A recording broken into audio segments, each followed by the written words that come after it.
हर जगहों पर। बड़ी खबर एक और आ रही है, पठानकोट एयरबेस में फिर सायरन बज गया है और इसी के साथ पठानकोट में ब्लैकआउट भी कर दिया गया है। सायरन के बाद पठानकोट में ब्लैकआउट, सिमिलर पैटर्न जो पिछली 2 रातों में देख चुके हैं। आज तीसरी रात भी जब से सीधे 9 ठिकानों पर भारत की सेना ने हमला किया आतंकी के ठिकानों पर, तो दर्द से बिलबिला उठा मुनीर और पाकिस्तान की आर्मी। आघात आतंकियों पर और कराह आर्मी की निकल रही है पाकिस्तान के, और उसका नतीजा इस तौर पर पठानकोट एयरबेस पर फिर से सायरन बजाया गया है, क्योंकि पाकिस्तान की तरफ से हमले शुरू हो रहे हैं, फायरिंग शुरू हो रही है।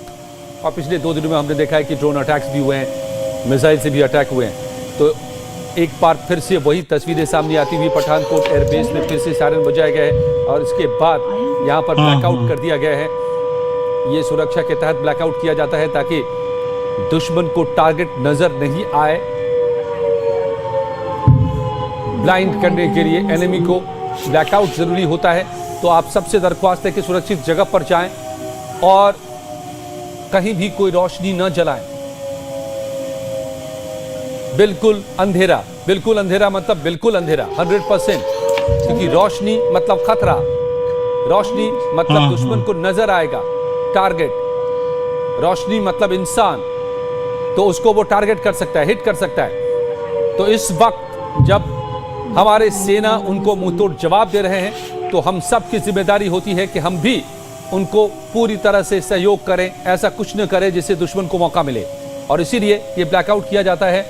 इसीलिए आपको तुरंत हर बत्ती को इस सायरन के साथ ही बुझा देनी होती है ताकि दुश्मन को हम नजर ना आए। जम्मू की सभा में पाकिस्तान की तरफ से फायरिंग हो रही है, एलओसी पर पाकिस्तान की तरफ से फायरिंग शुरू हो गई है, अंतर्राष्ट्रीय सीमा पर फायरिंग, एलओसी पर भी फायरिंग। रविंद्र श्रीवास्तव हमारे संवाददाता मेरे साथ जुड़ गए हैं। रविंद्र, कल भी करीब यही वक्त था जब आपने सबसे पहले रिपोर्टिंग की थी, तस्वीरें दिखाई थी जम्मू में जिस तरह से अटैक शुरू हुए थे, और फिर एक बार इस वक्त क्या हो रहा है?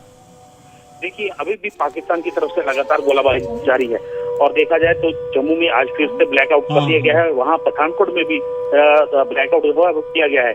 अभी भी पाकिस्तान की तरफ से जो ड्रोन है वो फिर से जम्मू एयरपोर्ट को टारगेट करने के लिए भेजे गए हैं, लेकिन हमारा एयर सिस्टम जो है वो काफी ज्यादा स्ट्रांग है। और देखा जाए तो बीते कल भी जम्मू के अंदर जो है वो ड्रोन भेजे गए थे। अभी कुछ देर पहले ही जो है बड़े धमाकों की आवाजें जो हैं वो सुनने को मिली है। अभी देख सकते हैं आप, अगर आप तक आवाज पहुंच रही हो तो फायरिंग जो है वो लगातार बॉर्डर पर इस समय चल रही है। देखा जाए तो इस समय बहुत ज्यादा तनाव जो है लोगों के बीच में, क्योंकि 8 बजते ही यहाँ जम्मू के अंदर सायरन बजा और उसके बाद पूरा ब्लैकआउट जो है वो कर दिया गया है। देखा जाए तो यहाँ लगातार तनाव इस समय दोनों इस समय अंतर्राष्ट्रीय सीमा और एलओसी दोनों इलाकों में जो है वो देखने को मिल रहा है जी। तो ये आवाजें जो हम सुनाई दे रहे हैं, आप जाहिर है सुन पा रहे होंगे रविंद्र, ये सायरन की आवाज। बिल्कुल, देखिए ये सायरन की आवाज जो है ये जम्मू एयरपोर्ट से आई थी, और क्योंकि कुछ मूवमेंट जो है वो संदिग्ध मूवमेंट ड्रोन की देखी गई और उसके बाद